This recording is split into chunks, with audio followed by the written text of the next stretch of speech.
Indonesia mengecam keras tindak kekerasan yang terjadi di Gaza karena telah mengakibatkan penderitaan dan semakin banyaknya korban sipil, termasuk perempuan dan anak. Indonesia juga mengutuk serangan Israel terhadap rumah sakit Al-Ahli. Ini jelas pelanggaran terhadap hukum humaniter internasional. Sehingga saya perintahkan Menteri Luar Negeri untuk hadir dalam pertemuan luar biasa para Menlu Oki di Jeddah kemarin, serta untuk terus mengupayakan evakuasi WNI yang saat ini masih terkendala kondisi lapangan. Indonesia tidak akan tinggal diam melihat korban sipil terus berjatuhan, melihat ketidakadilan terhadap rakyat Palestina yang terus terjadi.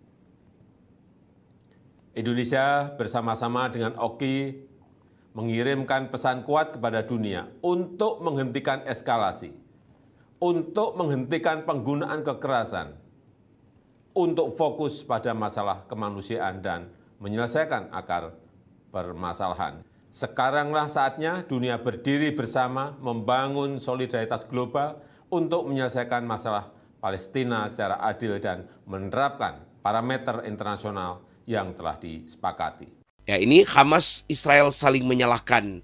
Ya, Hamas menyebut serangan terhadap rumah sakit tersebut sebagai pembantaian yang mengerikan dan mengatakan bahwa ledakan tersebut disebabkan oleh serangan Israel. Di sisi lain, militer Israel menyalahkan Islamic Jihad, sebuah kelompok militan Palestina yang sering bekerja dengan Hamas atas serangan tersebut. Pasal 12 ayat yang ketiga berkata begini, "Aku akan memberkati orang-orang yang memberkati engkau dan mengutuk orang-orang yang mengutuk engkau, dan olehmu semua kaum di muka bumi ini akan mendapat berkat. Bangsa-bangsa akan takluk kepadamu, dan suku-suku bangsa akan sujud kepadamu.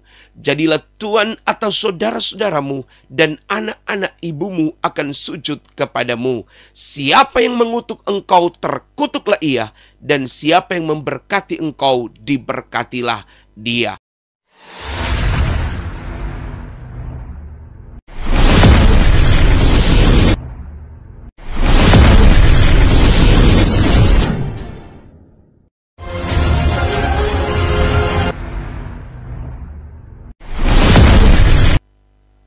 Mengejutkan sekali apa yang dilakukan oleh bangsa-bangsa dengan mengutuk Israel di rumah sakit Al-Ahli.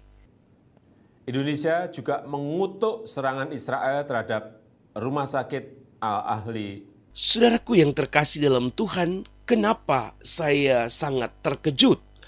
Karena dari beberapa media online atau media-media yang bertebaran di dunia maya, kita akan dapat dengan mudah untuk melihat apa yang terjadi secara real dan terupdate mengenai serangan rumah sakit Al-Ahli di jalur Gaza.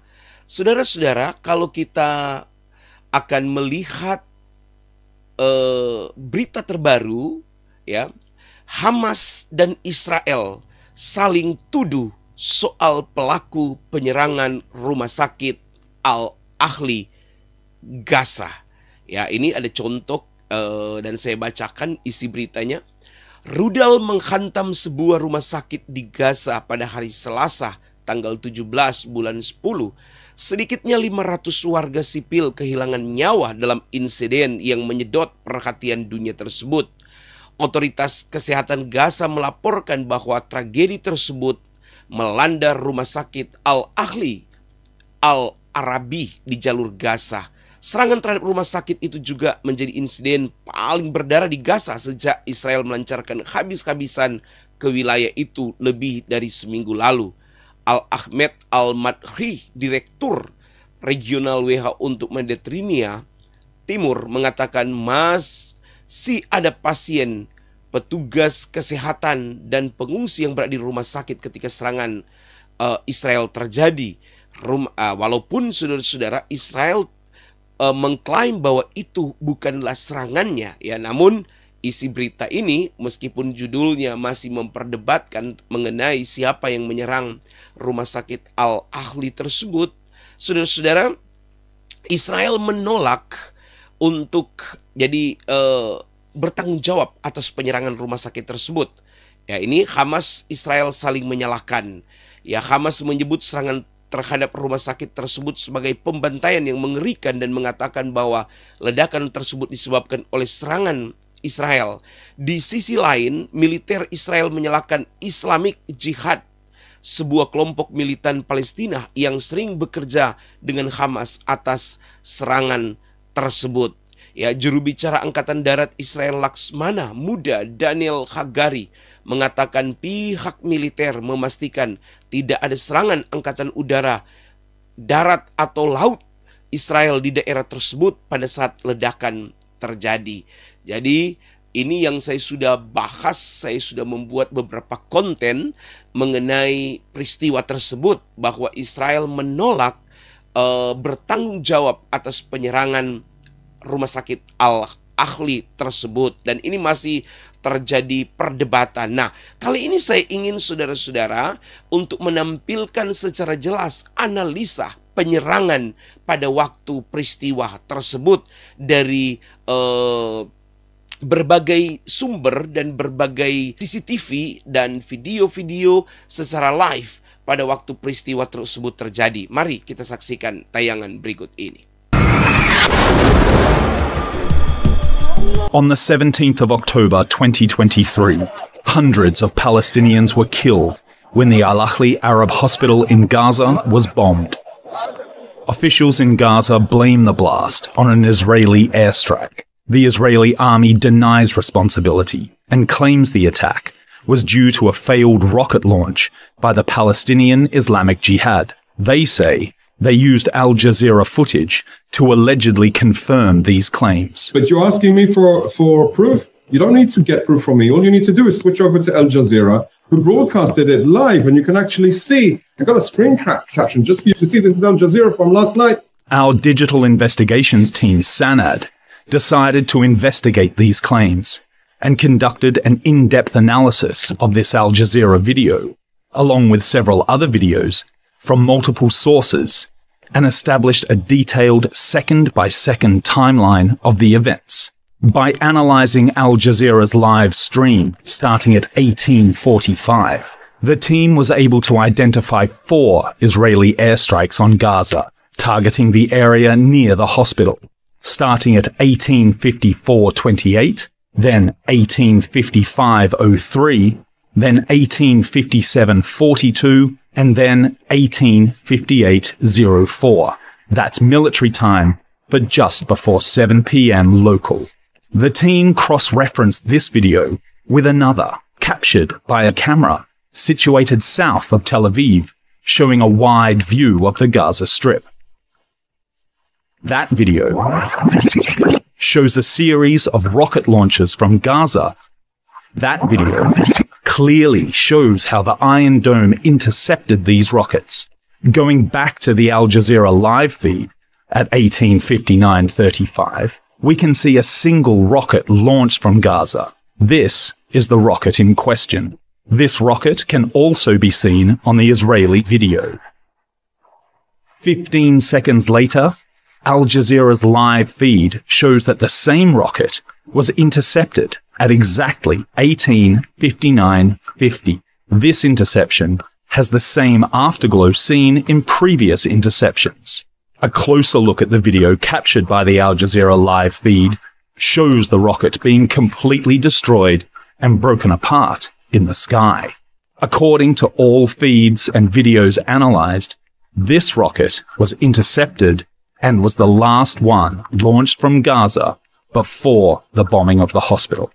5 seconds after that interception, an explosion in Gaza can be seen, followed 2 seconds later by a much larger explosion. This is the strike that hit Al-Ahli Arab Hospital. As a result, Al Jazeera Digital Investigations Team found no grounds to the Israeli army claim. that the strike on the Al Ahli Arab Hospital in Gaza was caused by a failed rocket launch. Saudara, kita sudah mendapat gambaran jelas mengenai tayangan tersebut. Dan kali ini saya ingin saudara membaca, ya, kita sudah mendapat gambaran jelas mengenai apa yang terjadi dengan penyerangan rumah sakit Al Ahli.